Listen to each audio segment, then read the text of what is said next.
Heya Cryptozens. Tonight's show.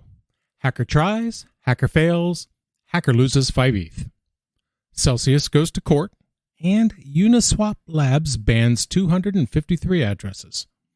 It's 10 p.m. Pacific time. The date is August 23rd, 2022. Welcome back to the Crypto Overnighter. My name is Nikodemus, and I'll be your host. The cover model, mascot, and co-host for this podcast is Tex. And together we take a nightly look at the crypto, NFT, and metaverse space and the industry that surrounds it. Keep in mind, nothing in this show should ever be considered financial advice. The Rainbow Bridge is trustless. No, I don't mean the Rainbow Bridge that Heimdall uses to bring Thor back every time he needs a ride home to Asgard. No, the Rainbow Bridge I'm talking about is a blockchain bridge. It lets users migrate assets from other chains onto Near. Now, this is not at all surprising, really. I'm kind of wary of bridges. Cross-chain bridges have become a favored target of malicious hackers. You can hardly go a week or two without some bridge or another being exploited. Whether it's tricking the system to let you draw out more than you put in, or letting you get loans on collateral that doesn't exist, or whatever. Maybe you can take your collateral back after you get the loan. There have been many attempts at building a good bridge. We're hearing about bridge hacks all the time. But what about the ones we don't hear about? What about the ones where the good guys win and the bad guys lose? This is one of those times. But first, some background. As I said earlier, the Rainbow Bridge is trustless. There's no middleman to act as a go-between to move assets or information across the chains. And the fact that it doesn't rely on human intervention is very important in this case. There are no middlemen to act as go-betweens or to move assets or information across the chains. Literally anyone can interact with its smart contracts, including Near's thin console. Now, usually, the Rainbow Bridge relayers are the ones who submit info on Near blocks. Usually, sometimes other people do the same. And usually, these are not nice people with good intent in their hearts. And so that's a reason that they employ challenges by independent watchers. Because one slip and you could lose all of the funds on the bridge. So they use a consensus of Near validators. That way, if someone tries to submit bad info, it gets called out by the Near validators. Well, here's what happened. This hacker submitted a fake Near block. Now, because of the danger represented, they are required to deposit 5 ETH as a safety measure. Now, this happened on August 20th, early morning on a Saturday. It seems as if the hacker was expecting this transaction to need human intervention of some sort and thought that things might be moving slowly on a Saturday morning. It didn't work out that way. What actually happened is their automated processes challenged the malicious transaction. This caused the would-be thief to lose their 5 Ethereum. 31 seconds to defeat the attack and to get 5 Ethereum for the protocol. That's not too bad. While it took the system 31 seconds to shut the threat down, humans involved moved at a more leisurely pace. And why not? Everything was well in hand. The human contingent of the security forces responded after receiving strange notifications. Within the hour, they were checking to make sure that everything was okay. They saw the system was working as designed and went back to bed. Alex Shevchenko is the CEO of Aurora Labs. The Rainbow Bridge is their thing. Well, he apparently left a message for the hacker. In his message, he urged the hacker to change their tactics. He encouraged them to go after bug bounties instead of stealing other people's money and then laundering the stolen goods. And he's not just talking out of his hat. June 7th, Aurora Labs played out a huge bug bounty. They paid $6 billion to an ethical security hacker. This was in return for the hacker pointing out a critical vulnerability. Now, if this had been a bad guy instead of a white hat hacker, they could have lost $200 million. Now, Aurora Labs isn't just resting on their well-secured laurels. They seem to be at least doing regular security audits. Shevchenko said they had considered raising the deposits, but chose not to do so. The team is committed to remaining as decentralized as possible. But as they say, results matter. In this case, the Rainbow Bridge secured user assets and repelled an attack in 31 seconds. Now compare this to some other bridge hacks of late, like the Nomad Bridge. At the time of writing, the global crypto market cap is $1.04 trillion. It's a little bit of a bump on the day. It's up 2.19% in 24 hours. The top 5 cryptos by market cap are Bitcoin up 1%, Ethereum up 3.39%, Tether, USDC, and Binance Coin down 0.56%. If you're a couple $1 billion in the hole, you might get a little bit desperate. And in this case, by desperate, I mean desperate enough to make sure that everyone who owes you money pays you back. In fact, when you go to bankruptcy court, they want a list of everyone that you owe money to and everyone that owes money to you. And then they go after the people that owe you money. That's how it works. Because they want you to get your money back so you can pay back the people that you owe. That seems to be the case here. Celsius is going after Prime Trust because, according to Celsius, Prime Trust owes them money. Now, of course, Prime Trust, they see things differently. But the Celsius network went to court to sue Prime Trust on Tuesday. Now, the object of their suit is to claw back $17 million in crypto that they say Prime owes them from when they were doing business together. So they filed a 54-page suit in federal bankruptcy court. And in that filing is a dispute over assets tied to Celsius's yield program. Specifically, residents of the state of Washington and New York are affected. Now, here's what's interesting about this.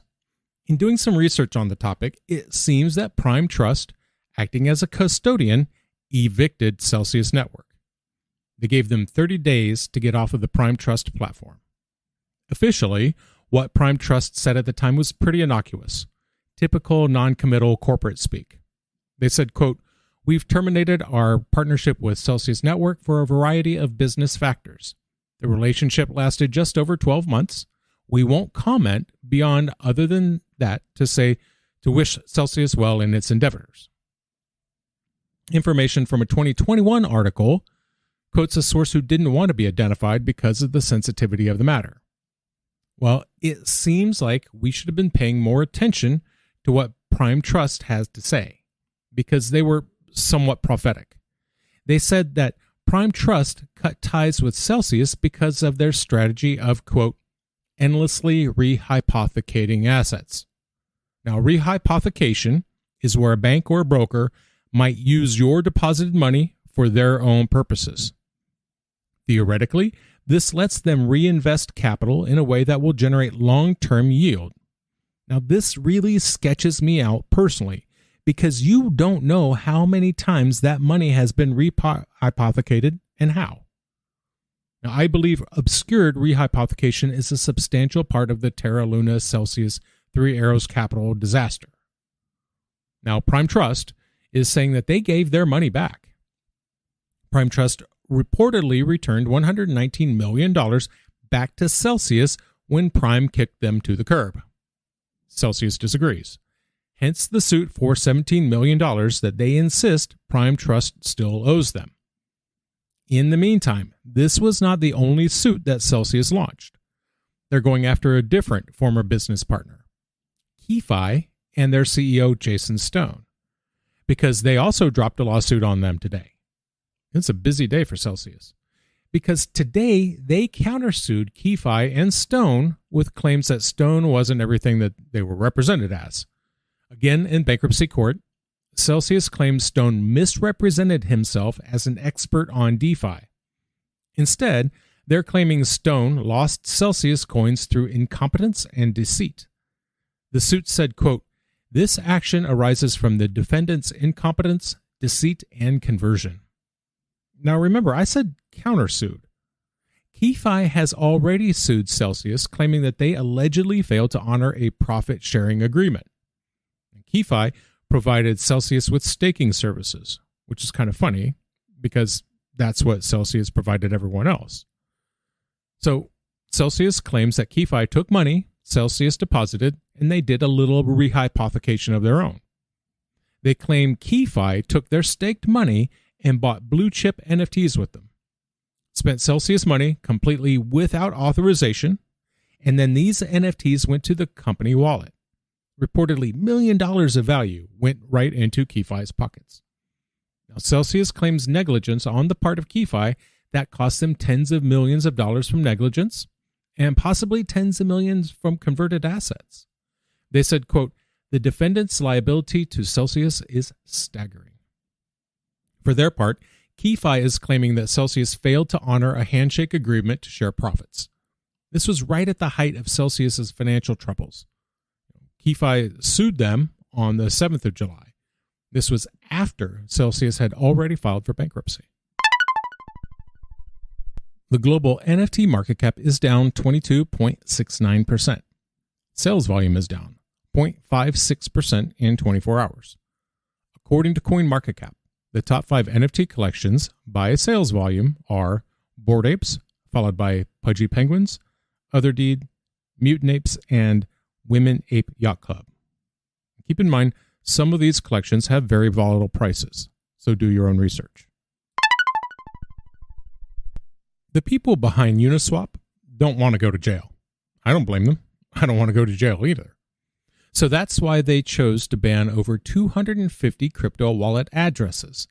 Now let's be clear here. We're talking about Uniswap Labs and their reaction to the sanctions levied by the Treasury Department. The Uniswap DEX protocol is both open and permissionless. That's on its own. It's just code. Uniswap Labs, however, they blocked 253 wallet addresses believed to belong to criminals or hackers or people who otherwise interfere with U.S. government sanctions. Banteg is a software developer. According to them, 30 of those 253 blocked addresses shouldn't be blocked. They're victim to collateral damage from TRM. TRM Labs is Uniswap's compliance enforcer. They're the ones who are responsible for Uniswap Labs staying out of jail. They've been partnered up since April of this year. Now, those banned addresses fall into 7 categories. And these are things like hacked funds or terrorist financing or child exploitation. These categories are further divided into 2 risk levels, high and severe. So what happens is Uniswap runs TRM Labs code on their both front and back end services. They used to have to manually hard code those addresses in. This has had mixed results in the past. TRM Labs also maintains the API that Aave uses. Now, reportedly, TRM software made incorrect calls, and based on those calls, Aave blocked innocent addresses for allegedly being involved with Tornado Cash. Now, most of these addresses involved with theft or some other severe criminal activity. That said, at least one address seemed to belong to no one, likely used as a burner address. That address, too, got blocked by TRM software, which isn't bad by any means, but it suggests a lack of care and thoroughness when selecting addresses for blockage. Jordan Frankfurt is a Uniswap engineer. According to Frankfurt, Uniswap has been scaling back their sanctioning efforts. He says that they're only going after addresses banned directly. He said that they're not going after the counterparties. But Banteg says different.